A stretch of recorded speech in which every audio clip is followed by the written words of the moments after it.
الحمد لله وكفى وسلام على عباده الذين اصطفى أما بعد فأعوذ بالله من الشيطان الرجيم بسم الله الرحمن الرحيم لن ينال الله لحومها ولا دماؤها ولكن يناله التقوى منكم كذلك سخرها لكم لتكبروا الله على ما هداكم وبشر المحسنين صدق الله مولانا العظيم وصدق رسوله النبي الكريم ونحن على ذلك لمن الشاهدين والشاكرين والحمد لله رب العالمين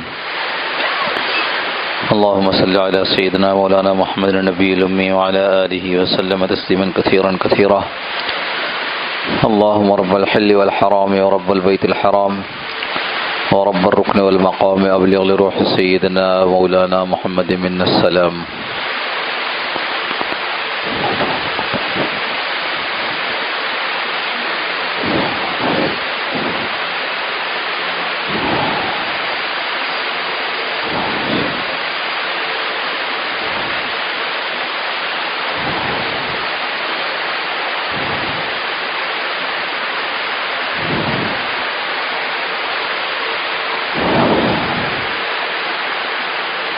بزرگان محترم،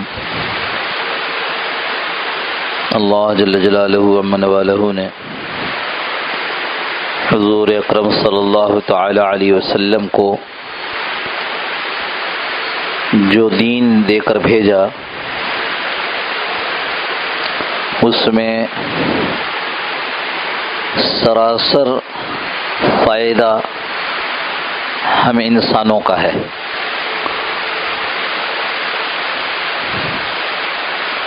جو بھی احکامات ہیں اللہ تعالیٰ کے،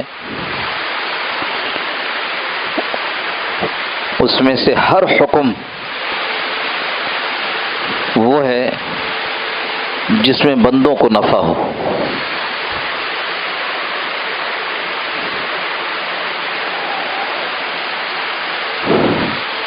یہ قربانی کا حکم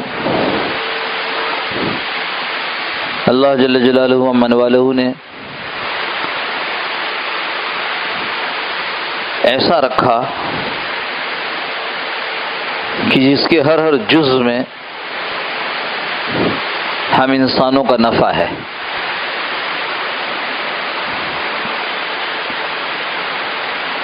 اللہ کا شکر ہوا، اللہ نے مہربانی فرمائی کہ ہمیں آپ کو اس ذمہ داری کو پورا کرنے کی توفیق دے دی.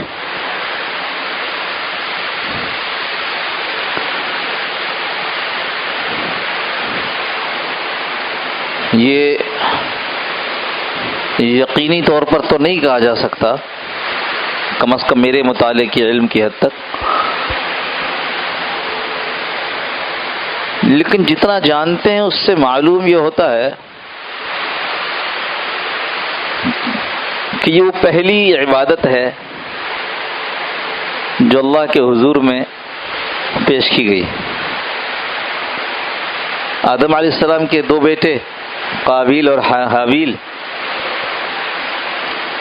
اس سے پہلے جو تذکرہ ہے وہ کہیں نماز کا ہماری نظر سے نہیں گزرا، اسی لیے میں نے شاید کا لفظ استعمال کیا. زکوٰۃ کا، حج کا، روزے کا ہماری نظر سے نہیں گزرا کہ اس سے پہلے کوئی ایسا حکم ہے.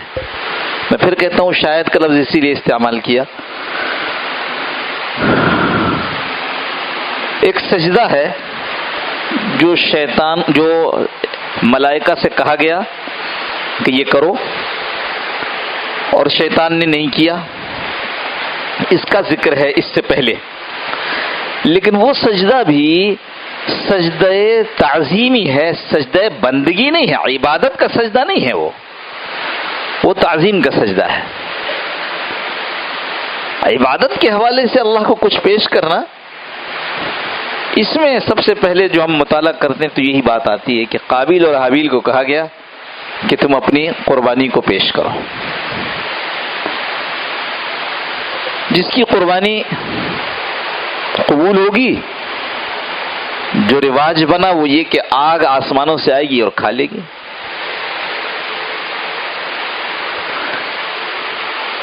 قابیل اپنے پیشے کے لحاظ سے کسان تھا، اس کے پاس کام تھا کاشتکاری کا،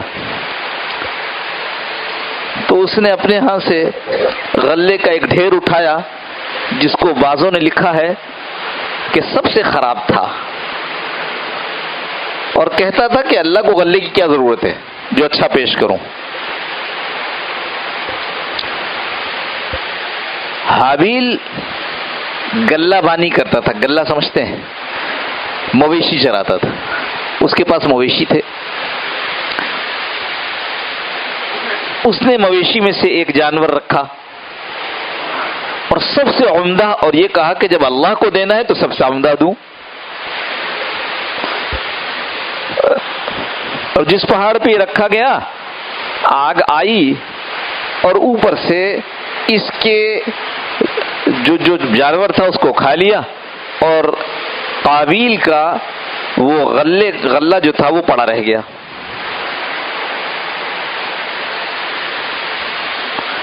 کیا ہے؟ وَاتْلُوا عَلَيْهِمْ نَبَأَ ابْنَيْ آدَمَ بِالْحَقِّ إِذْ قَرَّبَا قُرْبَانًا فَتُقُبِّلَ مِنْ أَحَدِهِمَا وَلَمْ يُتَقَبَّلْ مِنَ الْآخَرِ۔ تو صاف پتہ چل جاتا تھا، فَتُقُبِّلَ مِنْ أَحَدِهِمَا، ان دونوں میں سے ایک کا کی قربانی قبول کر لی گئی، وَلَمْ يُتَقَبَّلْ مِنَ الْآخَرِ، دوسرے والے سے قبول نہیں کی گئی۔ قرآن بتا رہے ہیں، قرآن کی آیت سے پتہ چل رہا ہے کہ جو قربانی کرتا اس کو پتہ چل جاتا کہ اس کی قربانی قبول ہوئی یا نہیں ہوئی۔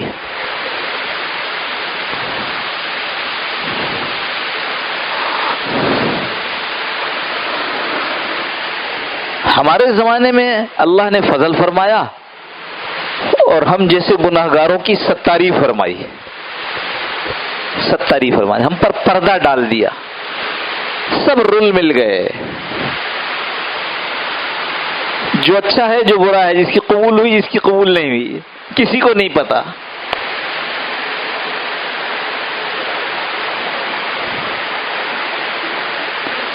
کسی کو نہیں پتا کس کی قبول ہوئی کس کی نہیں ہوئی۔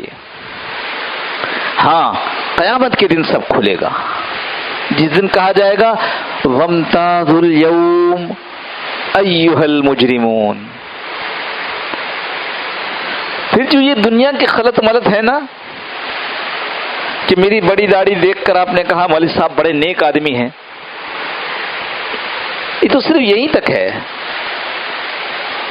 ظاہر پر فیصلہ ہونا۔ اس دن ہوگا وَامْتَازُوا الْيَوْمَ أَيُّهَا الْمُجْرِمُونَ، اے مجرموں آج علیحدہ ہو جاؤ۔ اس دن سب کھل جائے گا کون کس طرح کا تھا، کس کی قربانی قبول تھی کس کی نہیں تھی۔ اللہ ہم سب کی حفاظت فرما دے۔ ہاں، ہم سب کی ہر قسم کی چھوٹی بڑی قربانی جس وقت میں جیسے دی گئی ہو، مال کی جان کی تمام قربانیوں کو اللہ پھر سب قبول فرما لے۔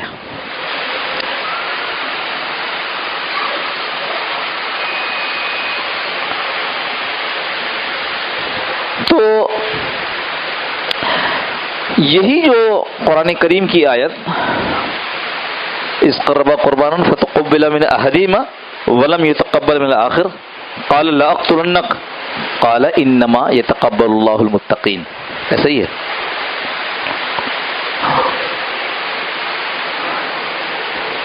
اس نے فوراً کہا، قابیل نے، چونکہ قبول نہیں ہوئی تھی، اس پر اس نے فوراً کہا میں تمہیں قتل کر دوں گا۔ جو قربانی قبول نہ ہوئی تو اس کا غصہ کہاں اتار رہا ہے؟ حابیل پر، میں ضرور تم کو قتل کروں گا، لأقتلنک، ضرور بھی ضرور تمہیں قتل کروں گا۔ حابیل کا جواب کیا تھا؟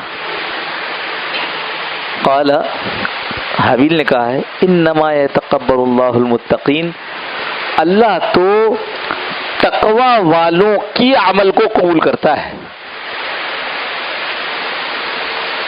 بات اب صاف ہو رہی ہے کہ ایک تو یہ ہے کہ اللہ نے اس زمانے میں کھول کر دکھایا بھی، لیکن قیامت تک کے لیے یہ اصول بھی سامنے آ گیا کہ قبولیت کس کی ہوگی؟ جس کے یہاں تقوی ہوگا، اس کی قربانی قبول ہو جائے گی.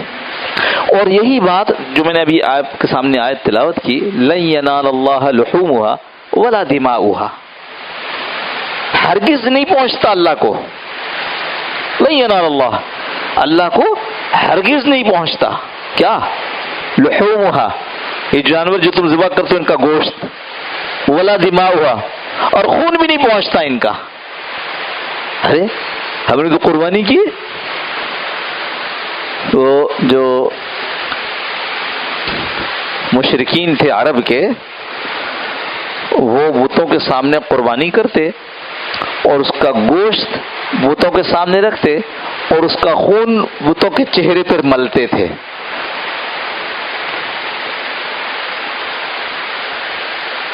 تو فرمایا تمہارا گوشت تمہارا خون نہیں پہنچتا. اللہ پھر کیا ہوتا ہے؟ وَلَٰكِن يَنَالُهُ التَّقْوَىٰ مِنكُمْ، لیکن تمہارا جو دل کی کیفیت تقویٰ ہے یہ اللہ کے ہاں پہنچ جاتی ہے، یہ اللہ کے ہاں پہنچ جاتی ہے. دل کی کیفیت میں نے عرض کیا کہ وہاں تو نظر بھی آ رہا ہے نا کہ اس کی قربانی قبول ہو گئی، آگ کھا گئی. ہم نے جو قربانی کی اس میں پتہ نہیں چلا کہ کس کی قبول ہوئی کس کی نہیں ہوئی. دل کی کیفیت کا نام تقویٰ ہے کہ جس نے تقویٰ کے ساتھ کیا. تقویٰ سمجھیے گا، میں کئی دفعہ اس کو عرض کر چکا ہوں، لیکن یہ ایک مشکل اصطلاح ہے شریعت کی جس کا ترجمہ مفسرین نے اللہ سے ڈرنا، اللہ سے خوف رکھنا یہ بھی کیا ہے. اس کا ترجمہ پرہیزگاری بھی کیا ہے، یعنی گناہوں سے پرہیز کرنا. آسان ترجمہ جس کو، کیونکہ بعض چیزیں ایسی ہوتی ہیں جب دوسری زبان میں نقل کی جائیں، منتقل کی جائیں، تو اس کے لیے وہ ایک لفظ کافی نہیں ہوتا. اس کے لیے ذرا تفصیل سمجھانی پڑتی کہ ہم کیا کہنا چاہ رہے ہیں. تو تقویٰ کو آسانی سے سمجھنے کے لیے دل کی اس کیفیت کا نام جس کیفیت سے آدمی یہ کوشش کرتا ہے، اس کیفیت کی وجہ، دل میں وہ کیفیت ہے جس کی وجہ سے کوشش کرتا ہے کہ میں اللہ کی رحمت سے دور نہ ہو جاؤں. بس یہ سب سے آسان مختصر آپ کو تقویٰ کیا ہے. اللہ کے نبی صلی اللہ علیہ وسلم نے فرمایا التقویٰ ہاہنا، اور روایت کرنے والے نے آگے کیا روایت کی؟ اشارہ الی الصدر. اللہ کے نبی صلی اللہ علیہ وسلم نے فرمایا تقویٰ یہاں ہوتا ہے، اور روایت والے نے کیا کہا؟ اس سے آگے یہ بتا دیا کہ جب رسول اللہ صلی اللہ علیہ وسلم کہہ رہے تھے کہ تقویٰ یہاں ہوتا ہے تو آپ صلی اللہ علیہ وسلم اس وقت اپنے دل کی طرف، سینے کی طرف اشارہ فرما رہے تھے. یعنی تقویٰ زبان کا کام نہیں ہے، تقویٰ ہاتھوں سے نہیں ہوتا، تقویٰ آنکھوں سے نہیں، تقویٰ اصل میں یہاں ہوتا ہے. اس کا اثر سب چیزوں پر پڑتا ہے. ایک آدمی کو آگ سے خوف ہے، آگ سے جلنے کا خوف ہے، تو آپ اس کو ہر وقت محسوس کر سکتے ہیں؟ نہیں کر سکتے. آپ اس کے رویے کو دیکھتے ہیں کہ جب آگ سامنے آتی ہے تو اس کے حال کیا ہوتا ہے. وہ دور ہٹتا ہے، آپ کہتے ہیں اس کے دل میں آگ کا خوف ہے. اور جو چھوٹا سا بچہ ہوتا ہے جس کو پتہ ہی نہیں ہے کہ آگ جلاتی ہے، وہ اس کی طرف لپک رہا ہوتا ہے، تو آپ کیا کہتے ہیں؟ ارے اس کو تو پتہ ہی نہیں کہ آگ جلاتی ہے، اس کے دل میں کوئی خوف نہیں ہے. تو وہ تقویٰ کا مقام یہ ہے دل میں، لیکن اس کی کیفیت باہر ظاہر ہوتی ہے کہ اللہ سے کے حکم کو ہم نہ توڑیں، اس لیے ہم نے ذبیحہ کیا کہ اللہ کا حکم پورا ہو جائے. ورنہ ہم اللہ کا یہ حکم پورا نہیں کریں گے تو کیا ہوگا؟ اللہ ناراض ہو جائیں گے. اللہ کی ناراضگی کا خوف آ گیا نا. اللہ کی ناراضگی یعنی اللہ کی رحمت سے دوری، وہ جذبہ جس سے آدمی اللہ کو ناراض کرنے سے دور ہو جاتا ہے کہ نہیں میں اللہ کو ناراض نہیں کروں گا. اب وہ خوف کی وجہ سے ہو اور بعض لوگوں میں وہ محبت کی وجہ سے ہوتا ہے. اللہ سے اتنی محبت ہوتی ہے کہ تمہیں اس سے دوری برداشت نہیں کر سکتا. اور فرمایا ایمان دونوں کے درمیان کی کیفیت کا نام ہے, کبھی خوف کبھی شوق, محبت.